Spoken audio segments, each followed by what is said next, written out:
been a gardener for over 50 years and I've been a chiropractor for over 25. And at that time, I've given advice to literally thousands of gardeners, as well as treating them. And I'm proud to say that in all that time, I've never told anyone to give up gardening, although there have been occasions where I've told them to modify the way they garden in order to keep on going. Out of all my top tips, this is the one I believe that could help garden without the musculoskeletal aches and pains that often beset gardeners in their shoulders, backs, knees, ankles and fingers.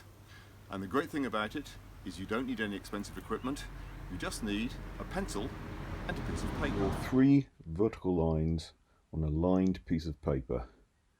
This means that each column represents 20 minutes and each line represents an hour.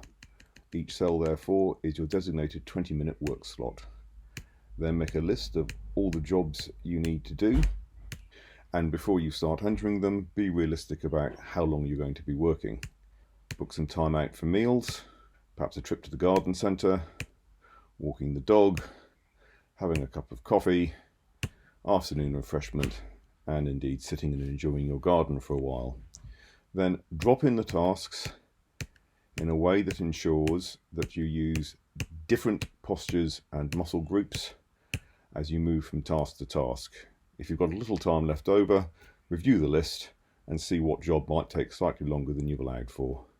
And there you have your designated work schedule for the day in 20-minute slots. Now all you have to do is program your phone or smartwatch to ring every 20 minutes and be absolutely rigorous in your discipline. Stop the task and come back to it later.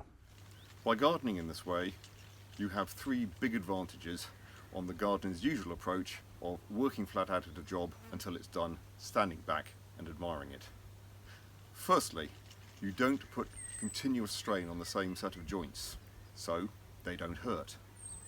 Secondly, because you're using different muscle groups in different postures as you move from task to task, you don't become fatigued in the same way, and actually you work a lot more efficiently and therefore get more done. And finally, because you prioritise jobs, you avoid the gardener's greatest pitfall of wandering down with the best intentions to start one particular job and getting sidetracked by another. You actually identify what you need to do and prioritise it, and at the end of the weekend you can still get that sense of satisfaction standing back, admiring all that you've achieved, which will probably be far more, and nothing will hurt. I hope that's useful. Thanks.